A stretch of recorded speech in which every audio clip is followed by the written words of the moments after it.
Assalamualaikum warahmatullahi wabarakatuh. Ahlan wa salam di channel Sinemabok 71. Pada video kali ini admin akan menceritakan kisah lucu Abu Nawas. Siapa yang tidak kenal dengan Abu Nawas?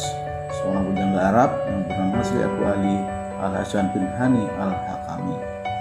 Abu Nawas lahir di kota Ahvaz di negeri Persia, dengan darah Arab dan Persia mengalir di tubuhnya.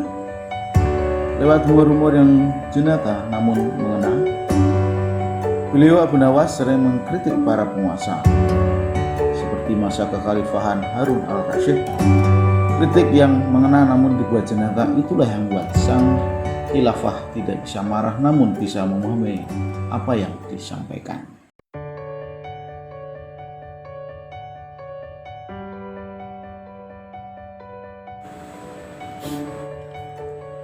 Semenjak peristiwa penghancuran barang-barang di istana oleh Abu Nawas yang dilegalisir oleh Baginda, sejak saat itu pula Baginda ingin menangkap Abu Nawas untuk dijebloskan ke penjara.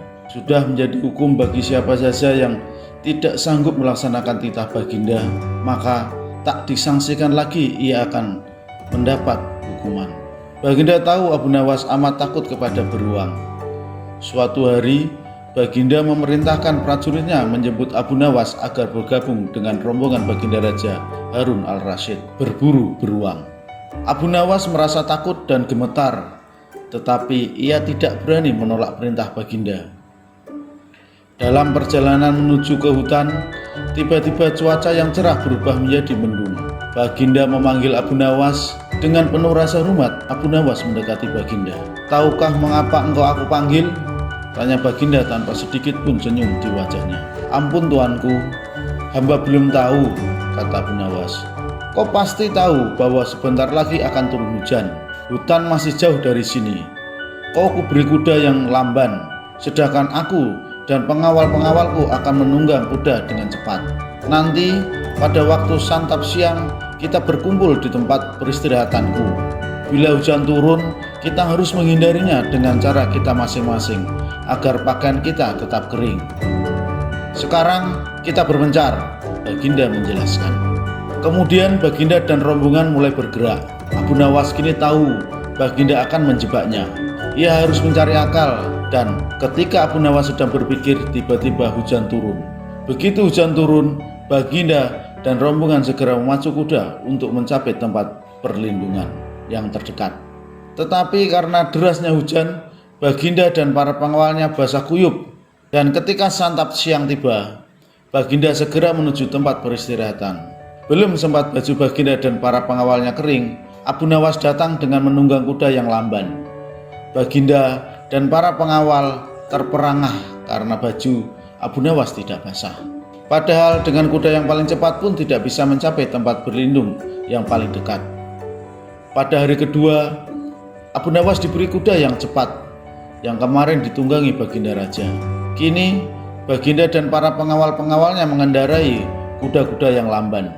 Setelah Abu Nawas dan rombongan kerajaan berpencar, hujan pun turun seperti kemarin. Malah, hujan hari ini lebih deras daripada kemarin. Baginda dan pengawalnya langsung basah kuyup karenanya. Kuda yang ditunggangi tidak bisa berlari dengan kencang. Ketika saat bersantap siang tiba, Abu Nawas tiba di tempat peristirahatan lebih dahulu dari Baginda dan pengawalnya. Abu Nawas menunggu Baginda Raja. Selang beberapa saat, Baginda dan para pengawalnya tiba dengan pakaian yang basah kuyup. Melihat Abu Nawas dengan pakaian yang tetap kering, Baginda jadi penasaran. Beliau tidak sanggup lagi menahan keingintahuan yang selama ini disembunyikan. "Terus terang, bagaimana cara menghindari hujan, wahai Abu Nawas?" tanya Baginda. "Mudah tuanku yang mulia," kata Abu Nawas sambil tersenyum. "Sedangkan aku dengan kuda yang cepat tidak sanggup mencapai tempat berteduh terdekat, apalagi dengan kuda yang lambat ini," kata Baginda. "Hamba sebenarnya tidak melarikan diri dari hujan, tetapi begitu hujan turun, hamba secepat mungkin melepas pakaian hamba dan segera melipatnya, lalu mendudukinya. Ini hamba lakukan sampai hujan berhenti," kata Abu Nawas menjelaskan. Diam-diam Baginda Raja mengakui kecerdikan Abu Nawas. Demikian kisah Abu Nawas. Semoga terhibur dan terima kasih. Wassalamualaikum warahmatullahi wabarakatuh.